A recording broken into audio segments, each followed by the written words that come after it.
Hi hello എല്ലാ മക്കൾക്കും ശിശുദിന ആശംസകൾ. നവംബർ 14 ഇന്ത്യയുടെ ശിശുദിനമാണ്. കുട്ടികൾക്ക് ഏറ്റവും പ്രിയപ്പെട്ട കുട്ടികളുടെ ചാച്ചാജി ജവഹർലാൽ നെഹ്റുവിൻ്റെ ജന്മദിനമാണ് നമ്മൾ ശിശുദിനമായിട്ട് ആഘോഷിക്കുന്നത്. അന്താരാഷ്ട്ര ശിശുദിനം നവംബർ 20 ആയിരുന്നു. അപ്പോൾ നമ്മൾ ഇതുമായി ബന്ധപ്പെട്ട് നേരത്തെ ഒരു വീഡിയോ ചെയ്തിട്ടുണ്ടല്ലേ. അപ്പോൾ വീഡിയോ കാണാത്ത കൂട്ടുകാർ എന്ത് ചെയ്യുക, വീഡിയോ നമ്മുടെ വീഡിയോസിന് ടൈം ലൈനിലുണ്ട്, അതെന്ത് ചെയ്യുക, അതൊന്ന് കണ്ട് ഈ വീഡിയോയിലേക്ക് തിരിച്ചു വരിക. ഇന്നത്തെ വീഡിയോയിൽ മാഷ് ചെയ്യുന്നത് നമ്മുടെ സ്കൂളുകളിൽ നിങ്ങൾക്ക് ക്വിസ് സംഘടിപ്പിക്കാറില്ലേ, അതുമായി ബന്ധപ്പെട്ട് ഏതൊക്കെ ചോദ്യങ്ങളാണ് നമുക്ക് തീർച്ചയായും നമ്മുടെ ക്വിസിന് ഉൾപ്പെടുത്താവുന്ന ചോദ്യങ്ങൾ എന്ന് അറിയുകയാണ്. അപ്പോൾ ചോദ്യങ്ങളുമായി ബന്ധപ്പെട്ട ഉത്തരങ്ങളുമായി ബന്ധപ്പെട്ട വിവിധ വിവരങ്ങളും അല്ലേ, അതിന്റെ ഫാക്ട്സും ഒക്കെ ചേർത്തിട്ടാണ് ഇങ്ങനെ ഒരു വീഡിയോ തയ്യാറാക്കിയത്. അപ്പൊ എല്ലാ മക്കളും എന്ത് ചെയ്യുന്നു, വീഡിയോയിലേക്ക് സ്വാഗതം ചെയ്യുന്നു. മക്കളെ, നമുക്കറിയാം നവംബർ 14 ശിശുദിനമാണ്. കുട്ടികളുടെ പ്രിയപ്പെട്ട ചാച്ചാജിയുടെ ജന്മദിനമാണ് നമ്മൾ എന്ത് ചെയ്യുന്നത്, ശിശുദിനമായിട്ട് ആഘോഷിക്കുന്നത്. അങ്ങനെയാണെങ്കിൽ ജവഹർലാൽ നെഹ്റുവിന്റെ ഒരുപാട് പ്രത്യേകതകൾ നമുക്ക് പഠിക്കാനുണ്ടല്ലേ. ഇന്ത്യയുടെ പ്രധാനമന്ത്രിയാണ്, ഇന്ത്യയുടെ ശില്പി എന്നറിയപ്പെടുന്ന വ്യക്തിയാണ് ആര്, ജവഹർലാൽ നെഹ്റു. അങ്ങനെയാണ് മക്കളെ, ആദ്യത്തെ ചോദ്യത്തിലേക്ക് പോവാണ്. ആധുനിക ഇന്ത്യയുടെ ശില്പി എന്നറിയപ്പെടുന്ന നേതാവ് ആര്, ജവഹർലാൽ നെഹ്റുവാണ്. ആധുനിക ഇന്ത്യയുടെ ശില്പി ജവഹർലാൽ നെഹ്റുവാണ്. സ്വാതന്ത്ര്യ ദിനത്തിൽ ഡൽഹിയിലെ ചെങ്കോട്ടയിൽ ഏറ്റവും കൂടുതൽ തവണ ദേശീയ പതാക ഉയർത്തിയ വ്യക്തി, ഈ സ്വാതന്ത്ര്യ ദിനത്തിൽ ചെങ്കോട്ടയിൽ ഏറ്റവും കൂടുതൽ തവണ ദേശീയ പതാക ഉയർത്തിയ പ്രധാനമന്ത്രി ആരാണ്, അത് ജവഹർലാൽ നെഹ്റുവാണ്. ഇനിയോ കേരള നിയമസഭയിൽ പ്രസംഗിച്ച ആദ്യ പ്രധാനമന്ത്രി, മക്കളെ, അത് ജവഹർലാൽ നെഹ്റുവാണ്. കേരള നിയമസഭയിൽ പ്രസംഗിച്ച ആദ്യ പ്രധാനമന്ത്രി ജവഹർലാൽ നെഹ്റുവാണ്. ഏറ്റവും കൂടുതൽ കാലം കോൺഗ്രസ് പ്രസിഡന്റായ വ്യക്തി ജവഹർലാൽ നെഹ്റുവാണ്. ഏറ്റവും കൂടുതൽ കാലം കോൺഗ്രസ് പ്രസിഡന്റായ വ്യക്തി ജവഹർലാൽ നെഹ്റുവാണ്. ഇനിയോ ആസൂത്രണ കമ്മീഷന്റെ ആദ്യ അധ്യക്ഷൻ ജവഹർലാൽ നെഹ്റുവാണ്. ആസൂത്രണ കമ്മീഷന്റെ ആദ്യ അധ്യക്ഷൻ ജവഹർലാൽ നെഹ്റുവാണ്. ഇന്ത്യൻ ഭരണഘടനയുടെ ആമുഖം തയ്യാറാക്കിയ വ്യക്തി ആര്, ജവഹർലാൽ നെഹ്റുവാണ്. ഇന്ത്യൻ ഭരണഘടനയുടെ ആമുഖം തയ്യാറാക്കിയ വ്യക്തി അത് ജവഹർലാൽ നെഹ്റുവാണ്. അടുത്ത ചോദ്യത്തിലേക്ക് പോകുന്നു. നാണയത്തിന്റെ ചിത്രം മുദ്രണം ചെയ്യപ്പെട്ട ആദ്യ ഇന്ത്യൻ പ്രധാനമന്ത്രി. നമുക്കറിയാം, നമ്മൾ നാണയങ്ങളിൽ ചിലരുടെ പേര് കാണാറില്ലേ, അതുപോലെ തന്നെ ഇവരുടെ ചിത്രങ്ങൾ കാണാറില്ലേ, അത് അവരോടുള്ള ആദരവ് സൂചനമായിട്ടാണ്. അങ്ങനെ നാണയങ്ങളിൽ ചിത്രം പ്രത്യക്ഷപ്പെട്ട ഇന്ത്യയുടെ ആദ്യ പ്രധാനമന്ത്രി ആരാണ്, അത് ജവഹർലാൽ നെഹ്റുവാണ്. പദവിയിലിരിക്കെ അന്തരിച്ച ആദ്യ ഇന്ത്യൻ പ്രധാനമന്ത്രി അത് ജവഹർലാൽ നെഹ്റുവാണ്. ഇത്തരത്തിൽ ഒരുപാട് പ്രത്യേകതകൾ, ഒരുപാട് ബഹുമതികൾ നേടിയ വ്യക്തിയാണ് ഇന്ത്യയുടെ പ്രഥമ പ്രധാനമന്ത്രിയായുള്ള ജവഹർലാൽ നെഹ്റു.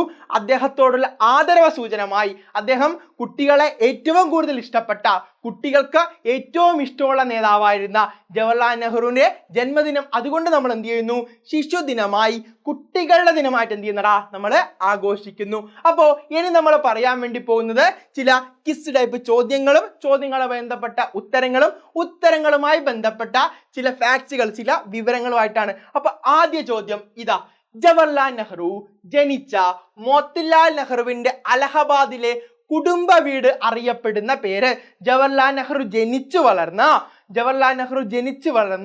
ജവഹർലാൽ നെഹ്റുവിന്റെ കുടുംബ വീട്, മോത്തിലാൽ നെഹ്റു നിർമ്മിച്ച കുടുംബ വീട് അറിയപ്പെടുന്ന പേര്, ആ വീടിന്റെ പേരാണ് ആദ്യത്തെ ചോദ്യം. മക്കളെ, ഉത്തരം ആനന്ദ് ഭവനാണ്. ഉത്തരം ആനന്ദ് ഭവൻ. നിങ്ങൾക്ക് ചിത്രത്തിൽ ആനന്ദ് ഭവൻ കാണാൻ. ആനന്ദ് ഭവൻ നിർമ്മിച്ചത് മോത്തിലാൽ നെഹ്റുവാണ്. ജവഹർലാൽ നെഹ്റുവിന്റെ പിതാവായ മോത്തിലാൽ നെഹ്റുവാണ് ആനന്ദ് ഭവൻ നിർമ്മിച്ചത്. ഇനിയോ ഇന്ത്യയുടെ പ്രധാനമന്ത്രിയായിരുന്ന ജവഹർലാൽ നെഹ്റുവും ഇന്ദിരാഗാന്ധിയും ജനിച്ചത് ഈ ഭവനത്തിലാണ്. 1970 ഇന്ദിരാഗാന്ധി ആനന്ദ് ഭവൻ രാഷ്ട്രത്തിന് സമർപ്പിച്ചു. ഇന്ന് ആനന്ദ് ഭവൻ ഒരു മ്യൂസിയമാണ്. അപ്പോൾ ഇന്ന് ആനന്ദ് ഭവൻ എന്താടാ, അതൊരു മ്യൂസിയം ആയിട്ടാണ് അറിയപ്പെടുന്നത്.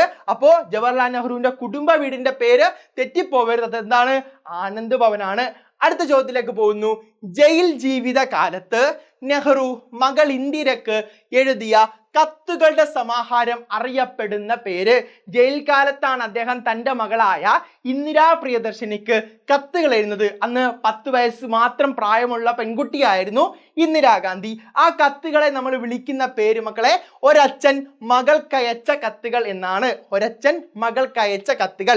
ഇന്ത്യയുടെ ആദ്യ പ്രധാനമന്ത്രിയായിരുന്ന ജവഹർലാൽ നെഹ്റു 10 വയസ്സുള്ള തൻ്റെ മകൾ ഇന്ദിരാ പ്രിയദർശിനിക്ക് 1928 തടവിലായിരുന്നപ്പോൾ അയച്ച കത്തുകളുടെ സമാഹാരമാണ് അച്ഛൻ മകൾക്കയച്ച കത്തുകൾ എന്ന് പറയുന്നത്.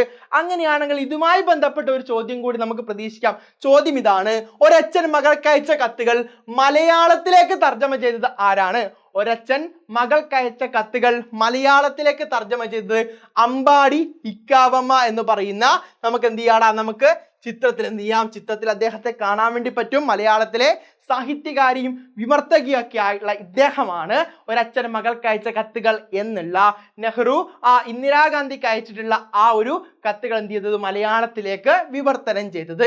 അടുത്ത ചോദ്യമാണ് നെഹ്റു ആരംഭിച്ച പത്രത്തിന്റെ പേര്. നെഹ്റു ആരംഭിച്ച പത്രത്തിന്റെ പേര് മക്കളെ, നെഹ്റു ആരംഭിച്ച പത്രമാണ് നാഷണൽ ഹെറാൾഡ്. ഏതാടാ? National herald. 1938 സ്വാതന്ത്ര്യ സമര സേനാനിയും ഇന്ത്യയുടെ ആദ്യത്തെ പ്രധാനമന്ത്രിയുമായ ജവഹർലാൽ നെഹ്റു സ്വാതന്ത്ര്യ സമര പ്രക്ഷോഭ സമരങ്ങൾക്ക് കരുത്തുപകരാനായി സ്ഥാപിച്ച പത്രമാണ് നാഷണൽ ഹെറാൾഡ്.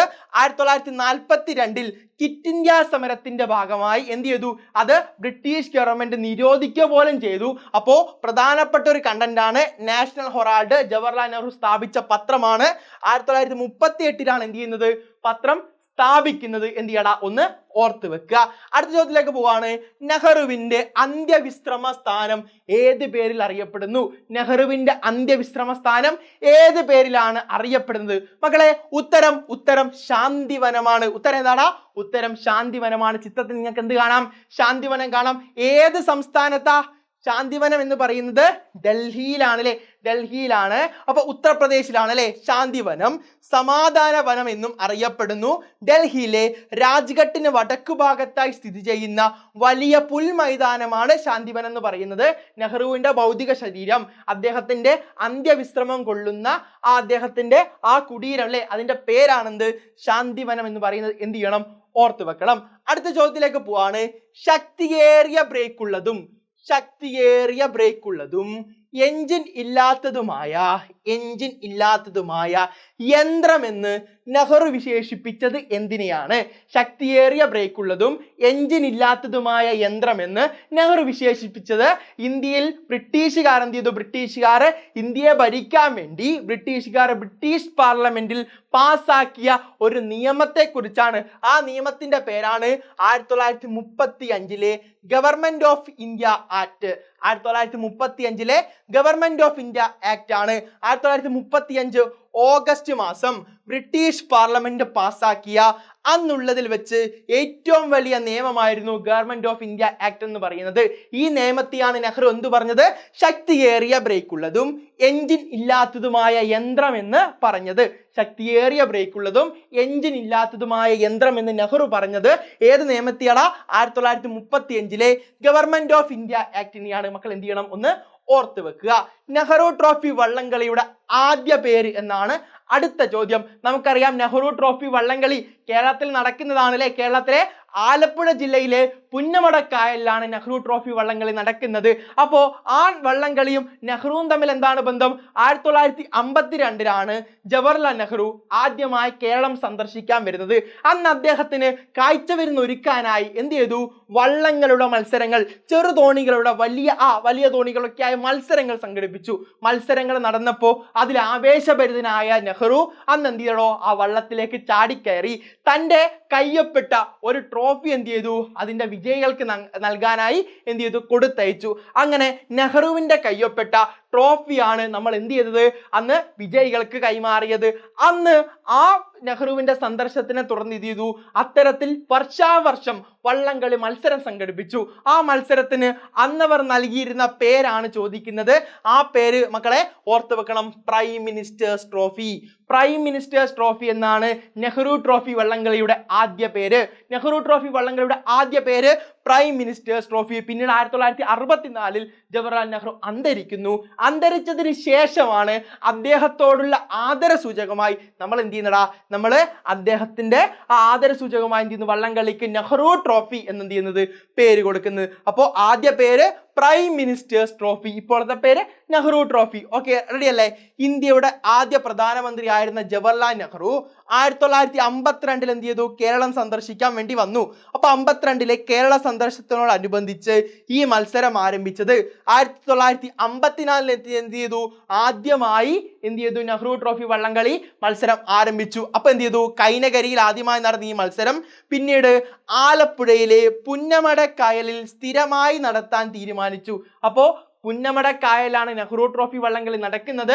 നെഹ്റു ട്രോഫി വള്ളംകളിക്ക് നൽകുന്ന ട്രോഫി ആദ്യം അറിയപ്പെട്ടിരുന്ന പേര് പ്രൈം മിനിസ്റ്റേഴ്സ് ട്രോഫി എന്നായിരുന്നു. Prime ministers trophy. ഇരുണ്ട പശ്ചാത്തലത്തിലെ പ്രകാശമാനമായ ബിന്ദു എന്ന് നെഹ്റു വിശേഷിപ്പിച്ചത് ആരെയാണ്?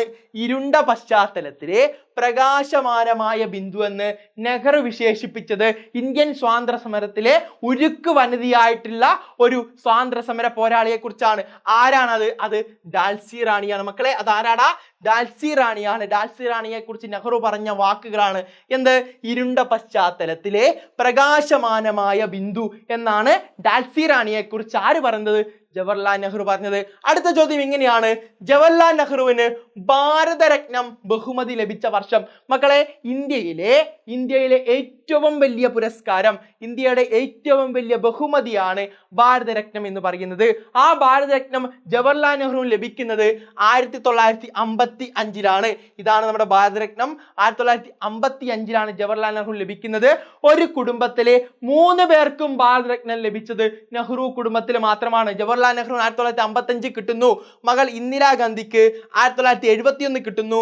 ചെറുമകൻ രാജീവ് ഗാന്ധിക്ക് 1991 കിട്ടുന്നു. അങ്ങനെ ഒരു കുടുംബത്തിലെ 3 പേർ പ്രധാനമന്ത്രികളായ ആ 3 പേർക്കും ഭാരതരത്നം നേടിയ ഏക കുടുംബം അത് നെഹ്റു കുടുംബമാണ്. എന്ത് ചെയ്യുക, ഓർത്തു വെക്കുക. ഒരു കുടുംബത്തിലെ 3 പേർക്ക് ഭാരതരത്നം ലഭിച്ചിട്ടുള്ളത് നെഹ്റു കുടുംബത്തിനാണ്. നെഹ്റുവിനും ഇന്ദിരാഗാന്ധിക്കും പ്രധാനമന്ത്രിമാരായിരിക്കുമ്പോഴാണ് ഭാരതരത്നം ലഭിച്ചത്. രാജീവ് ഗാന്ധിക്ക് മരണാനന്തര ബഹുമതിയായി അദ്ദേഹത്തിന്റെ മരണപ്പെട്ടതിന് ശേഷം എന്ത് ചെയ്തു, ഈ പുരസ്കാരം സമ്മാനിച്ചു. അപ്പൊ ഇത്രയും കാര്യങ്ങൾ ഭാരതരത്നവുമായി ബന്ധപ്പെട്ട് നെഹ്റുവുമായി ബന്ധപ്പെട്ട് എന്ത് ചെയ്യുക, ഓർത്തു വെക്കുക. ആ ദീപം പൊലിഞ്ഞു ആരുടെ മരണത്തെയാണ് നെഹ്റു ഇങ്ങനെ വിശേഷിപ്പിച്ചത്?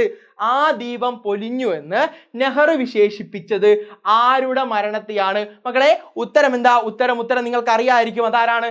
അത് ഗാന്ധിജിയുടെ മരണത്തെ തുടർന്നാണ്. ഗാന്ധിജിയുടെ മരണത്തെ തുടർന്നാണ് ആ ദീപം പൊലിഞ്ഞു എന്ന് ജവഹർലാൽ നെഹ്റു അഭിപ്രായപ്പെട്ടത്. നമുക്കറിയാം, രണ്ടുപേരും ഉറ്റ ചങ്ങാതിമാരാണ്. ഗാന്ധിജി, മഹാത്മാഗാന്ധി തന്റെ രാഷ്ട്രീയ പിൻഗാമിയായി പ്രഖ്യാപിച്ചത് നെഹ്റുവിനെ. ജവഹർലാൽ നെഹ്റു ആദ്യമായി ഗാന്ധിജിയെ കണ്ടുമുട്ടിയത് 1916 ലക്നോ കോൺഗ്രസ് സമ്മേളനത്തിൽ വെച്ചാണ്. അപ്പൊ ഇത്രയും വിവരങ്ങൾ എന്ത് ചെയ്യുക, ഇത്രയും വിവരങ്ങൾ ഓർത്തു വെക്കുക. 2 വീഡിയോയിലായി നമ്മൾ നടത്തിയ സമ്പൂർണ്ണ വീഡിയോയുമായി ബന്ധപ്പെട്ട് നമ്മൾ നടത്തിയ സമ്പൂർണ്ണ വിവരങ്ങളുടെയും നിങ്ങൾക്ക് PDF എന്ത് ചെയ്തും നിങ്ങൾക്ക് ലഭിക്കും. അത് ലഭിക്കാൻ വേണ്ടി മക്കളെ നമ്മുടെ കമന്റ് ബോക്സിൽ ഒരു ലിങ്ക് നൽകിയിട്ടുണ്ട്. ഈ ലിങ്ക് എന്താ? ഈ ലിങ്ക് എന്ന് പറയുന്നത് നിങ്ങളുടെ ക്രിസ്മസ് എക്സാമിന് വേണ്ടിയിട്ട് daily plan, notes, question balls, live link ഒക്കെ കൊടുക്കുന്ന ഒരു ബ്രോഡ്കാസ്റ്റ് കമ്മ്യൂണിറ്റി ഗ്രൂപ്പിന്റെ ലിങ്ക് ആണ്. ആ കമ്മ്യൂണിറ്റി ഗ്രൂപ്പിലേക്ക് ജോയിൻ ചെയ്യാൻ വേണ്ടി മക്കൾ എന്ത് ചെയ്യുക, ഈ ലിങ്കിൽ ഒന്ന് ക്ലിക്ക് ചെയ്യുക. നിങ്ങൾ നേരെ എവിടത്തേക്ക് പോകും? കമ്മ്യൂണിറ്റി ഗ്രൂപ്പിലേക്ക് പോകും. ആ കമ്മ്യൂണിറ്റി ഗ്രൂപ്പിൽ നമ്മളിപ്പോൾ നടത്തിയിട്ടുള്ള ഈ വീഡിയോസിന്റെ ഒക്കെ PDF നമുക്ക് കിട്ടും. ഈ ക്വിസിന്റെ ഒക്കെ PDF കിട്ടും.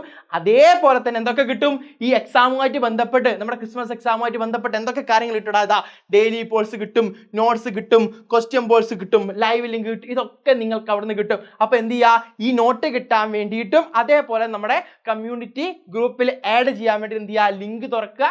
എന്നിട്ട് എന്ത് ചെയ്യുക, കമ്മ്യൂണിറ്റി ഗ്രൂപ്പിലേക്ക് ജോയിൻ ചെയ്യുക. അപ്പോൾ എല്ലാ മക്കൾക്കും ഒരിക്കൽ കൂടി ശിശുദിനാശംസകൾ. ഓക്കെ മക്കളെ, ഓൾ ദി ബെസ്റ്റ്.